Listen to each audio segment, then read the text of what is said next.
नमस्कार दोस्तों, मैं रमेश शर्मा जीके भाई रमेश शर्मा चैनल पर आपका स्वागत करता हूं। हम राजस्थान की संस्कृतियों के बारे में पढ़ रहे थे, तो उनमें हमने कालीबंगा, आहट, गणेश्वर, इन सभ्यताओं के बारे में पढ़ा था। आज हम इस वीडियो में बेराट सभ्यता के बारे में पढ़ेंगे। बेराट राजस्थान के जयपुर जिले में स्थित है। बेराट ये राजस्थान का जो जयपुर जिला है, जयपुर में स्थित है या कहीं जयपुर जिले में स्थित है। ये नदी किस किनारे, ये जो सभ्यता है किस नदी के किनारे विकसित हुई थी? उस नदी का नाम है बाणगंगा। बाणगंगा नदी के किनारे यह सभ्यता विकसित हुई थी। क्योंकि देखो, हमने भारत के अंदर जो प्राचीन शहर है या जो सभ्यताएं हैं वो किसी न किसी जल स्रोत के किनारे विकसित हुई थी। जो राजस्थान के प्राचीन जो शहर हैं, बड़े बड़े शहर हैं, वो भी किसी न किसी नदी के किनारे विकसित हुए थे। जैसे हम बात करें दिल्ली यमुना नदी के किनारे स्थित है। कोलकाता हुगली नदी के किनारे स्थित है। क्योंकि प्राचीन समय में मानव को और आज भी मानव को जो मूलभूत आवश्यकता है जीने के लिए वो पानी की है। तो बेराट भी बाणगंगा नदी के किनारे, ये जो बेराट सभ्यता है ये बाणगंगा नदी के किनारे विकसित हुई थी। और बेराट सभ्यता राजस्थान के जयपुर जिले में स्थित है। अब दोस्तों, इसमें हम बात करते हैं कि इसकी खोज करता कौन था, ये इसकी खोज किसने की थी। खोज आपने नाम सुना होगा, दयाराम साहनी। दयाराम साहनी इन्होंने इस बेराट सभ्यता की खोज की थी। दयाराम साहनी ने, आपने सिंधु घाटी सभ्यता के बारे में सुना होगा।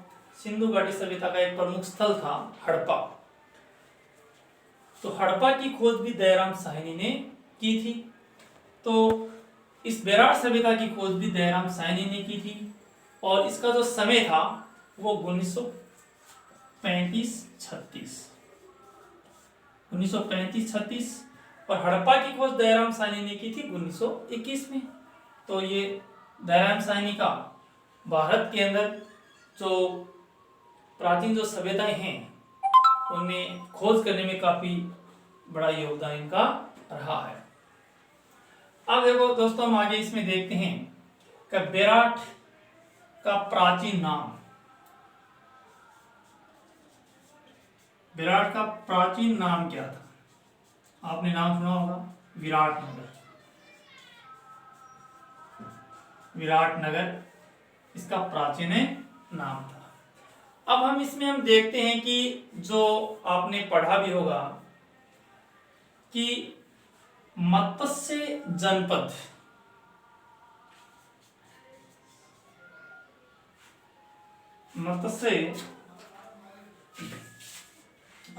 मत्स्य प्रदेश की राजधानी क्या थी? विराटनगर थी। मत्स्य जो जब महाजनपद काल के अंदर मत्स्य जनपद भी था एक, राजस्थान के अंदर ये मत्स्य जनपद था, तो उसकी राजधानी विराटनगर थी। मत्स्य जनपद की राजधानी विराटनगर। ये ध्यान रखना, क्योंकि जो राजस्थान के अंदर जो हम बात कहें कि भारत के अंदर जो महाजनपद कालीन जो समय था उसमें मत्स्य जनपद राजस्थान के अंदर था। और इसमें एग्जाम के अंदर कई बार क्वेश्चन भी पूछा गया है कि मत्स्य जनपद की राजधानी का क्या नाम था? तो विराटनगर इसकी राजधानी का नाम था। इतना ध्यान रखना, प्राचीन नाम विराटनगर था और जो राजधानी थी मत्स्य जनपद की उसका नाम भी विराटनगर था। और देखो, मत्स्य जनपद से एक बात और जुड़ी हुई, क्या राजस्थान का एकीकरण हुआ था? राजस्थान के एकीकरण में जो पहला चरण था उसका नाम भी क्या था? मत्स्य नाम रखा गया था। इसमें जो अलवर, भरतपुर, धौलपुर, करौली जो क्षेत्र मिलाकर मत्स्य संघ बनाया गया था, आपको ध्यान में होगा मत्स्य संघ इससे जुड़ा हुआ है। कि ये मत्स्य संघ भी बनाया गया था भारत आजाद होने के बाद में, जब राजस्थान का एकीकरण हुआ था तो मत्स्य संघ, ये हम आगे चर्चा करेंगे राजस्थान के एकीकरण में, परंतु फिर भी मैं आपको बताता हूँ 18 मार्च 1948 को राजस्थान के एकीकरण में पहला जो चरण पूरा हुआ था उसका नाम भी मत्स्य संघ था। 18 मार्च 1948। इसमें भी आज देखो एनसीईआरटी जो पुस्तकें हैं उसमें अलग अलग डेट आती है, परंतु सर्वमान्य जो डेट है वो 18 मार्च 1948 ही है।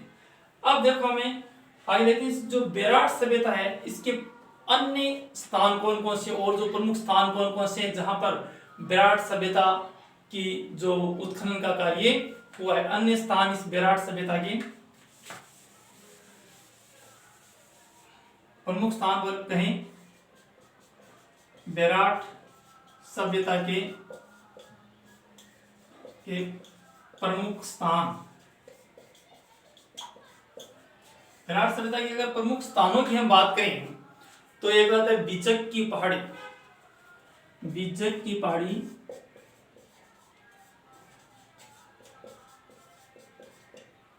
बिजक की पहाड़ी, और आगे अगर बात करें तो भीमजी की डोंगरी, भीमजी की डोंगरी, एक है इसमें महादेव जी की डोंगरी,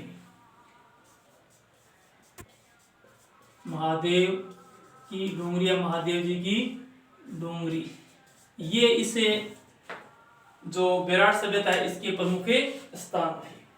क्योंकि हमने देखा है कि जो सिंधु घाटी सभ्यता थी या जिसको हम हड़प्पा सभ्यता के नाम से जानते हैं उनके भी अलग अलग स्थान थे और उन स्थानों को सामूहिक रूप से हमने हड़प्पा सभ्यता कहा था। तो उसी प्रकार से जो बेराट सभ्यता है, बेराट सभ्यता के ये जो स्थान है यहाँ पर उत्खनन का कार्य हुआ है। तो ये बिजक की पहाड़ी है, भीम जी की डोंगरी है, महादेव जी की डोंगरी है।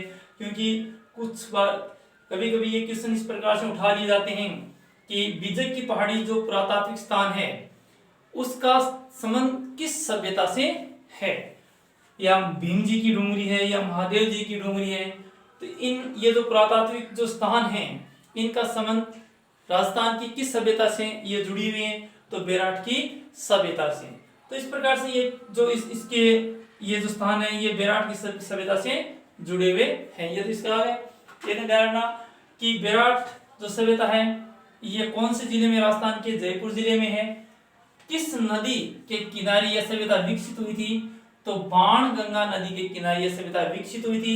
इसकी खोज किसने की थी, दयाराम साहनी ने की थी, जो काफी प्रसिद्ध है। और 1935-36 में बेराट सभ्यता का प्राचीन नाम क्या है, विराटनगर है।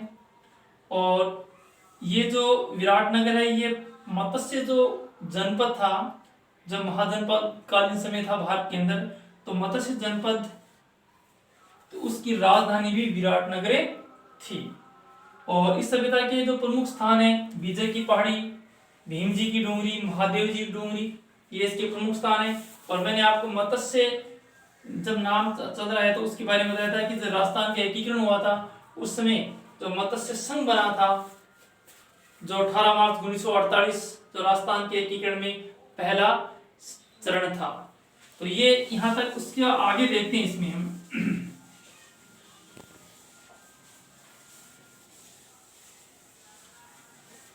हाँ, इसमें एक जो बात है उसमें इससे का जो समय है, विराट सभ्यता का जो समय है, इसमें जो समय 600 ईसा पूर्व से 1 ईस्वी, ये ध्यान रखना 600 ईसा पूर्व से 1 ईस्वी, ये इस बेराट सभ्यता का समय है। अब इसमें आगे देखते हैं कि यहाँ पर जो उत्खनन का कार्य हुआ था बेराट सभ्यता में, उत्खनन से यहाँ पर और कौन कौन से ऐसे साक्ष्य मिले हैं। तो यहाँ पर एक खंडरनुमा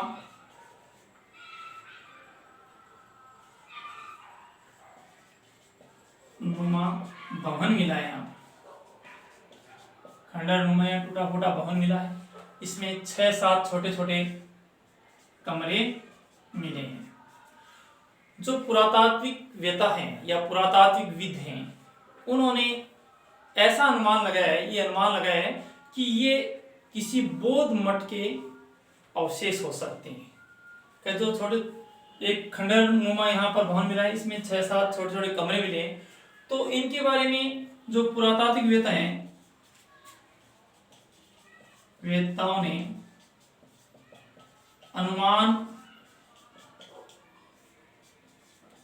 लगाया है कि ये किसी बौद्ध मठ के साक्ष्य हो सकते हैं। इस ये जो खंडूनुमा भवन है, इसको पुरातात्विकों ने क्या माना है?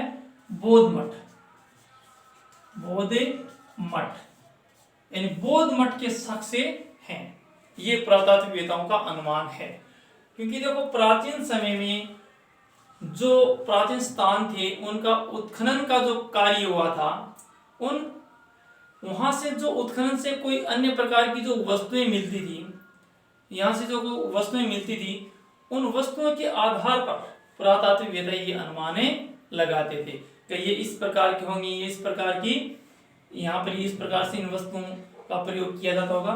तो उसी प्रकार से इसे जो खंडूनुमा भवन मिला है, तो पुरातात्विक वेत्ताओं का अनुमान है कि ये बौद्ध मठ के ये साक्ष्य हैं। अब देखो हम यहाँ पर उत्खनन से अन्य और कौन कौन सी सामग्री मिली है। यहाँ पर कुछ मुद्राएं मिली हैं, मुद्राएं प्राप्त हुई हैं। अब देखो उनका अनुमान है कि यहाँ पर 36 मुद्राएं मिली हैं और 5 पंचमारक मुद्राएं मिली हैं। 5 पंचमारक 5 पंचमारक मुद्राएं यहाँ पर मिली हैं। पंचमारक मुद्राओं का मतलब होता है कि ये मुद्राएं तिथि व राजा के नाम रहित होती हैं, यानी इसके ऊपर किसी प्रकार की कोई डेट नहीं होती है, न कोई राजाओं के नाम होते हैं, सिर्फ और सिर्फ इसके ऊपर चिन्ह मिलते हैं, चिन्ह मिलते हैं या चिन्ह मिले हैं। तो इस प्रकार की जो मुद्राएं होती हैं, इनको पंचमारक मुद्रा भी कहते हैं, इनको आहत सिक्के भी कहते हैं, आहत सिक्के भी कहते हैं। जो भारत के अलग अलग स्थानों से ये पंचमारक या आहत सिक्के वो प्राप्त हुए हैं। तो यहाँ पर पंचमारक यानी 5 पंचमारक मुद्राएं भी यहाँ पर मिली हैं। इसके बाद में हम आगे बात करते हैं मुद्राओं से संबंधित। तो आपने इंडो ग्रीक शासकों का नाम सुना होगा, इंडो ग्रीक। तो इंडो ग्रीक जिसको हम हिंद यूनानी शासक के नाम से भी जानते हैं, इंडो ग्रीक शासक या कहें हिंद यूनानी शासक, उनकी भी यहाँ पर मुद्राएं मिली हैं। उनकी संख्या लगभग 28 यहाँ पर बताई जाती है। लगभग 28 मुद्राएं हिंद यूनानी शासक, हिंद यूनानी शासक या कहें इंडो ग्रीक, हिंद यूनानी शासक या कहें इंडो ग्रीक शासक, ये मुद्राएं 28 मुद्राएं हिंद यूनानी शासक या जिसको हम इंडो ग्रीक शासक कहते हैं, उनकी भी यहाँ पर मुद्राएं मिली हैं। अब उसके बाद में हमें इन मुद्राओं से, ये जो मुद्राएं मिली हैं, इनसे इस बात का हम अनुमान लगा सकते हैं कि जो बेराट जो स्थान था, इन पर यूनानी शासकों का अधिकार रहा है। क्योंकि ये मुद्राएं यहाँ पर मिली हैं, इसका मतलब यहाँ पर इन हिंद यूनानी शासकों ने या इंडो ग्रीक शासकों ने या यूनानी जो शासक थे, उन्होंने यहाँ पर शासन किया है। ये हम अनुमान लगा सकते हैं। और जो पुरातात्विक जो वेत्ता हैं वो इस बात का अनुमान भी लगा रहे हैं कि यहाँ पर हिंद यूनानी शासकों ने शासन किया था। क्योंकि यहाँ पर जो 16 मुद्राएं हैं, 16 मुद्राएं आपने जो हिंद यूनानी शासक था, एक जो मिनेंडर, 16 मुद्राएं राजा जो ये हिंद यूनानी शासक मानते हैं, मिनेंडर की यहाँ पर मुद्राएं मिली हैं, 16 मुद्राएं मिली हैं। तो ये बात, इस बात की साक्ष्य साफ साफ नजर आते हैं कि जो बेराट जो स्थान था, ये हिंद यूनानी या जो यूनानी शासक हैं उनके अधिकार में ये रहा था। अब आगे हम चलते हैं इसमें कि यहाँ पर उत्खनन में जो आगे बढ़ते हैं तो इसमें भाब्रू शिलालेख मिला है। आपने पर सुना होगा भाब्रू शिलालेख किसका है, ये किससे जुड़ा हुआ है, शायद आपने पढ़ा होगा। भाब्रू जो शिलालेख है ये अशोक से जुड़ा हुआ है। कि अशोक का भाब्रू शिलालेख, इसमें ऐसे लिखते हैं कि यहाँ पर विराट से अशोक का भाब्रू शिलालेख, अशोक का भाब्रू शिलालेख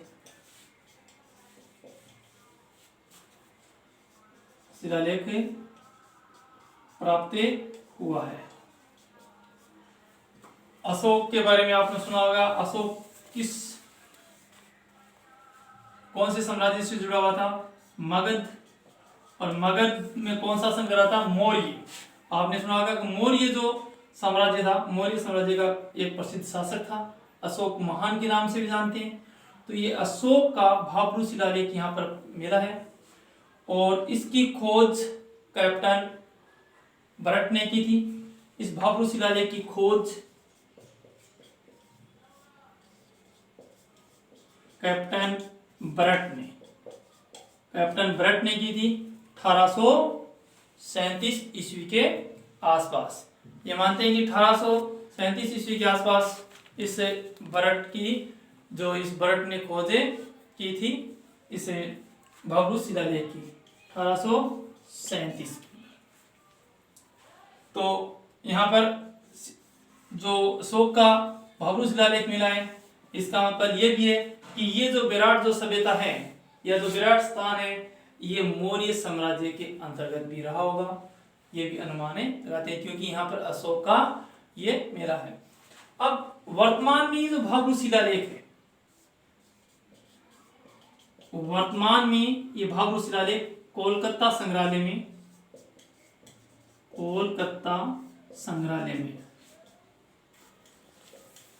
इसको प्राचीन समय में कलकत्ता भी कहते थे, आज वर्तमान में इसको कोलकाता कहा जाता है और इसका जो प्राचीन नाम है वो कलकत्ता। ज्यादातर हम कलकत्ते के नाम से इसको जानते हैं, परंतु आज वर्तमान में इसका नाम है कोलकाता है। आगे इसमें देखते हैं कि यहाँ पर जो उत्खनन का कार्य हुआ था उसमें और कौन कौन से हमें साक्ष्य मिले। यहाँ पर एक गोल मंदिर मिला है खनन में, जब इसका खनन का कार्य किया गया था तो यहाँ पर एक गोल मंदिर,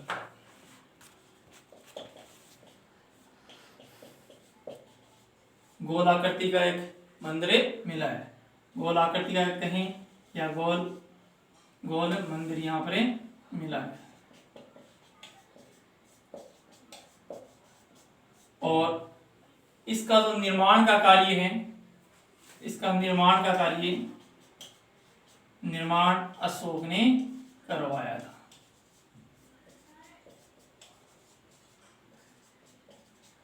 अशोक ने इसका निर्माण है वो करवाया था। तो इस आधार पर हम कह सकते हैं कि यहाँ पर अशोक ने करवाया था इस गोल मंदिर का निर्माण। तो ये विराट जो क्षेत्र है ये यहाँ पर इस मौर्य साम्राज्य से जुड़ा हुआ था। हम ये भी कह सकते हैं कि यहाँ पर मौर्य साम्राज्य उसके साक्ष्य भी यहाँ पर मिले हैं। यहाँ पर मौर्य साम्राज्य के साक्ष्य मिले या मौर्य जो संस्कृति थी उसके भी साक्ष्य यहाँ पर मिले हैं। और यहाँ पर बौद्ध धर्म के साक्ष्य भी मिले हैं क्योंकि अशोक बौद्ध धर्म से जुड़ा हुआ था। तो ये दोनों ही इसमें बात सामने आती है कि मौर्य जो संस्कृति थी उसके साक्ष्य भी विराट से मिले हैं और बौद्ध धर्म के साक्ष्य भी विराट से मिले हैं। ये जो विराट सभ्यता से जुड़ी हुई महत्वपूर्ण बातें थी, एग्जाम की दृष्टि से जुड़ी हुई महत्वपूर्ण बातें थी। ये वीडियो आपको जरूर पसंद आया होगा।